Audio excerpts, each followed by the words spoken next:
પણ આજે ગીતા જયંતિ છે તો ગીતાજીનું પૂજન કરવું જોઈએ. તો ગીતાજીનું પૂજન અનેક રીતે થઈ શકે. પાઠ કરીને થઈ શકે, તુલસી પત્ર વગેરે ચડાવીને થઈ શકે. પણ આપણે આજે એક નાનકડા બાળક દ્વારા શ્રીમદ ભગવદ્ ગીતાનો સંક્ષિપ્ત પરિચય મેળવીશું.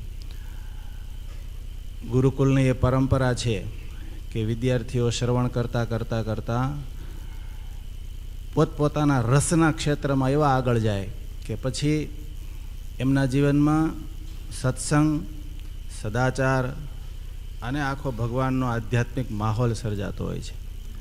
જો અહીં ભાનુભાઈ બેઠા છે, અમે બધા સાથે વિદ્યાર્થી, પણ એ સાંભળતા આવા સરસ સભા સંચાલક વક્તા બનેલા છે, જે આપણે બધા જાણીએ છીએ. હરિભક્તોને તો ખબર જ હોય.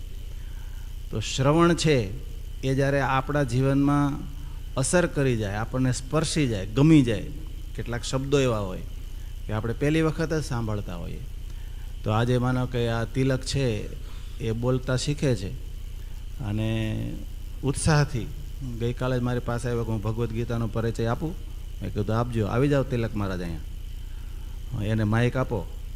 એટલે 2 મિનિટ પછી એને સ્કૂલે જ આવવાનું છે. મને કે મને કાલે રજા અપાવો ને. મેં કીધું ના, રજા નહીં, આપણે ખાલી તમે પરિચય કરાવો, અહીંયા આવી જાઓ, જલ્દી આવો.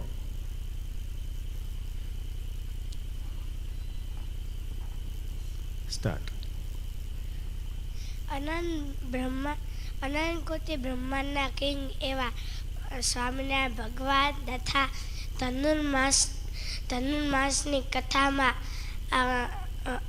આપને પાવન કથાનું શ્રવણ કરાવી રહ્યા પૂજ્ય શ્યામજી ભગત તથા સર્વ સંતો અને હરિભક્તોને વિદ્યાર્થીઓને મારા ભાવથી જય સ્વામિનારાયણ.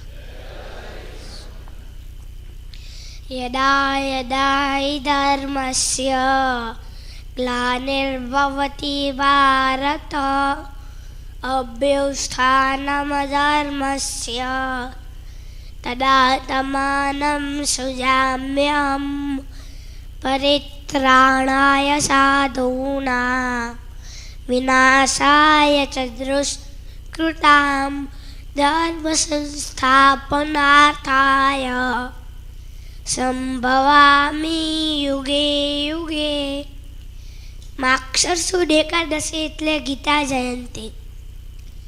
ગીતા સનાતન હિન્દુ ધર્મનો મુખ્ય ગ્રંથ છે. મહાભારતના યુદ્ધમાં અર્જુને શસ્ત્ર ઉપાડવાની ના કહી હતી. ત્યારે શ્રી કૃષ્ણ ભગવાને કુરુક્ષેત્રની રણભૂમિમાં અર્જુનને ગીતાનું જ્ઞાન આપ્યું હતું. શ્રીમદ ભગવદ્ ગીતા શ્રી કૃષ્ણ ભગવાનના મુખારવિંદમાંથી નિસરેલ પરાવાણી છે.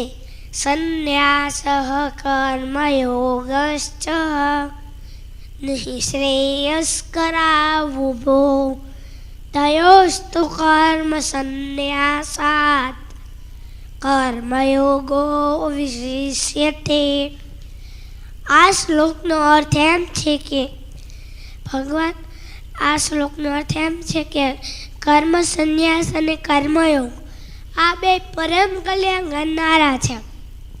પરંતુ એ બંનેમાંથી કર્મ સંન્યાસ કરતાં કર્મયોગ સાધનમાં સુગમ હોવાથી શ્રેષ્ઠ છે. શ્રીમદ ભગવદ્ ગીતાનું સંકલન શ્રી વ્યાસજીએ કર્યું છે. ગીતા જીવન મંત્ર છે. ગીતામાં 18 અધ્યાય 700 શ્લોક છે. 4 વેદ, 18 પુરાણ, 108 ઉપનિષદનો સાર એટલે ગીતાજી છે.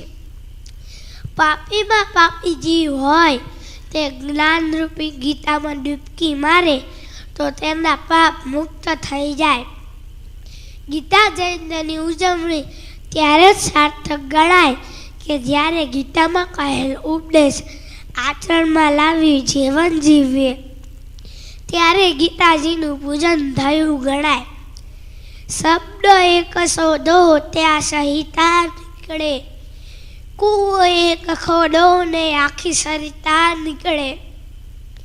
ગજબની તાસીર છે આ ભારત ભૂમિની, ગજબની તાસીર છે આ ભારત ભૂમિની, કે જ્યાં મહાભારત વાવો ને ગીતા પ્રગટે. અસ્તુ. જય શ્રી કૃષ્ણ.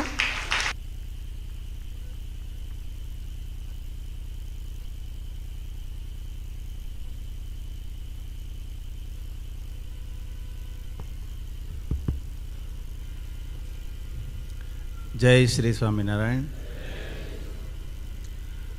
શ્રીમદ ભગવદ્ ગીતાના પૂજન રૂપે આ નાના બાળકે આપણને શ્રીમદ ભગવદ્ ગીતાનો એક સંક્ષિપ્ત પરિચય આપ્યો.